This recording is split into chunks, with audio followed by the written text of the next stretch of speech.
Hey everyone, welcome back to another video. In this one, I'm going to start you off with some information that I found from a survey the other day. Okay, and this survey said that only 8% of people that ever start a weight loss journey actually manage to reach the end of it. So only 8% of people ever hit their goals, all right? And this has to be down to a lack of motivation. They lose motivation, they stop doing what they're doing, and they don't reach their goals, okay? Especially at the moment, we've all been locked inside our house for who knows how many weeks, and the motivation started off really high, now it's going down, okay? So in this video, I'm giving you my top 5 tips on how to stay motivated. You can use these right now as well, okay? So stick around to the end of the video to get everything out of this one. If you haven't already, or you are new, then hit the big red subscribe button down underneath so you don't miss out on any videos like this one.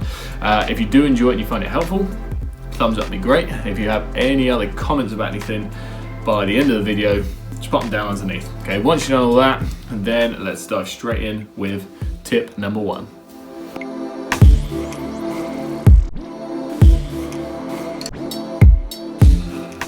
So on tip number 1, okay, this one is enjoyment. Yeah, if you don't enjoy what you do, you're not going to be motivated to do it. All right, there was a psychological study done which determined what motivates people the most in the gym: losing weight, building muscle, and exercising. Okay, and they looked at whether it was how you look. So if you look great, are you highly motivated? If you're seeing results, are you highly motivated? But the biggest thing that motivated people was enjoyment. Okay, and the reason being is if you don't quite look the way you want to look, all of a sudden, then the motivation goes. They think, oh, well, I'm not looking how I want to, and I can't seem to get there, so motivation just goes out the window. If they're not seeing results, they're trying really hard, but for whatever reason the results aren't coming, then the same thing, they're just going to lose their motivation.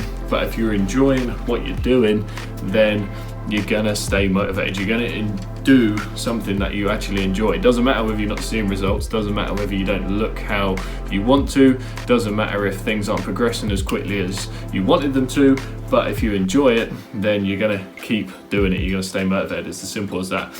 One thing you can do to start with is find the exercises that you actually want to do. Exercise doesn't have to be tedious. If you don't like running, don't go and run. You know, if you don't like cycling, don't go and cycle. Find exercises that you enjoy doing and do those, rather than sticking with something that's right for one person. One person might love running, they can't get enough of it. One person might not want to do it. Okay, so find the exercise that you enjoy, and if you vary your routines, then you're going to enjoy it even more. So you can stick with the same kind of exercises, but just vary it from time to time. Whether you vary the time of it, the intensity, the exercises themselves, completely up to you, but just make sure you vary it, and then you'll get maximum enjoyment and stay motivated. Tip number 2 is to set short-term goals. Okay, so everyone has those long-term goals, whether they've written them down or whether they've just got them in their head. Everyone has those goals. Let's say, as for an example, I'm gonna lose 2 stone by the summer. Okay, people have those goals in their head, and sometimes those goals can seem a long way away. They seem like they're unachievable. You don't seem to be getting close to them, and that can be really demotivating. All right, but if you set short-term goals, then you can set something that's achievable. It's a small win which is going to give you motivation. Okay, and a short-term goal could be a week, a few days, a month. Okay, I wouldn't go much higher than a month, but as an example, you could say to yourself, now I'm going to do 3 HIIT sessions this week for at least 30 minutes, and I'm going to vary every single one, so no session is going to be the same. All right, now that's a really simple short-term goal that you can do that's going to help you either lose weight or get fitter, and it feels like a small win because you've achieved the goal at the end of the week. Okay, the way you need to do it is make sure they're SMART goals, so they need to be specific. You can't just say, I want to exercise this week. You need to say how many times you're going to exercise, what exercise you're going to do. Be specific with it. Okay, it needs to be measurable. So can you measure whether you did 3 workouts in the week? Yeah, you can. You can just write down how many workouts you did. Is it achievable? So if you are a bit more of a beginner, could you actually manage to do 3 workouts in the week? Would you be better off doing 2? Would you be better off doing less than 30 minutes? You know, so make sure it's achievable for yourself. Realistic, okay? If it's not a realistic goal, you're never going to achieve it. It's pointless. Again, you're going to demotivate yourself. So it needs to be realistic. Realistic, like, you know, you're not going to do, I'm going to do 50 workouts in a week. You know, it's not going to happen. Make it realistic. Make it something you could actually do. If you've got other commitments at the moment, then that's fine. Just work it around that and work out how many you could realistically do in the week. Okay, and then time, you just need a time frame. Like I said at the start, whether that's a few days, a week, a month, totally up to you. Okay, so set yourself some short-term goals and keep setting them. Once you achieve them, keep setting them.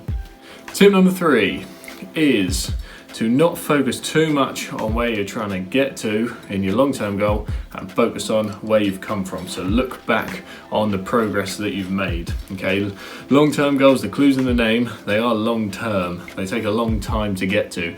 If you're setting a goal, it could take even 2-3 years potentially, and like I said before, sometimes it feels like you're not actually making any progress at all. But if you look back at where you've come from, then that's going to give you some motivation. All right, so as an example, say again you want to lose 2 stone by the summer, you're 2 or 3 months in, you're not seeing the results that you wanted to, perhaps you've only lost 5 pounds in like 3 months for whatever reason, and you're feeling a bit low because you haven't managed to lose as much weight as you wanted to. Rather than thinking what you haven't done, take where you are at the moment and go back to where you started and look at what you have managed to achieve in that time. Okay, so maybe when you first started, or before you even started, you didn't exercise, you didn't go outside, you didn't go for walks, you were smoking, you drank quite a lot, you ate really unhealthily, loads of fast food all the time, and all of a sudden now you are a person who is 5 pounds lighter, you don't drink as much, you eat better, you move more, perhaps you found a new hobby, now you're going out walking more, you actually enjoy walking and you're out walking with friends, family, that sort of thing. So rather than looking at the things that you haven't managed to achieve, every now and again just look back and think, what is different, what have I managed to change? And if you do that, you're going to realise that actually, okay, I've only lost 5 pounds, but I've changed so much in my life and it's so much more healthier for it. Okay, tip number 4. This one can get a little bit personal, gets a little bit deep on this one, but it is essential for keeping motivation, is you need to think about how achieving your goals will make you feel. Okay, so these long-term goals, again, sometimes they can be years and they can seem like they're a mile off, but to keep motivation to actually get there, you need to think about how you as a person is going to feel when you get to that stage. Okay, so whether that be weight loss, for example, whether it be you're trying to lose weight for an event like a wedding or something like that, and you'll feel great when you turn up at that wedding, you've lost the weight and you feel good in yourself, whether it be like a health reason or something like that, so whether you've been told by a doctor you need to exercise, you need to lose weight to help your health, you know, how is that going to affect your life?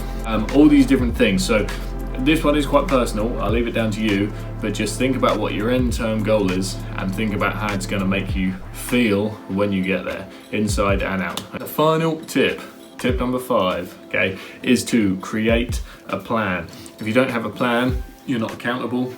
You're not accountable to yourself. So if you have a day where you come in from work or you've had a long day and you were going to exercise, all of a sudden you don't have the motivation because it's been quite a stressful day, and you think, nah, I'll just give it a miss today, I'll do it tomorrow. And then tomorrow comes around and something else happens and you think, I should do it today, but you know, it's been a long day, this, that and the other, and then you miss it and you do it the next day, and it just keeps carrying on and snowballing. Okay, so if you don't have a plan, you're not accountable to yourself. So if you have never made a plan before for training or working out, it can be really simple. It could be as simple as what we said before of, I'm going to do 3 HIIT sessions for half an hour on, let's say, Monday, Wednesday and Friday, and that's it. Could be as simple as that.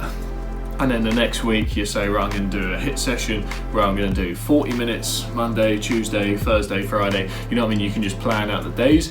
If you want to get deeper into it, you can do, so you can do like some kind of fitness test at the start to find out where your health is at. Something like, I've got a 1,000 rep challenge on my channel. If you want to try that and time yourself and see how long it takes, then plan out like a month's worth of when you're going to do exercise, what type of exercise you're going to do, and at the end of the month, do that challenge again. Okay, so that way you're going to see your progress. Again, it's a potential short-term goal there for you as well to increase your motivation, and you're going to be accountable. So if you know you're meant to train on Monday, you're like, right, I've got this, I'm going to smash it. My plan says I'm going to train on Monday, I'm going to do it. Okay, so creating a plan, it could be really simple, it could be really basic. If you do need any help with it, then just get in contact with me, emails down below, and I can always write up a plan or send you something over as well. Okay, so having a plan is going to increase that motivation and keep you accountable.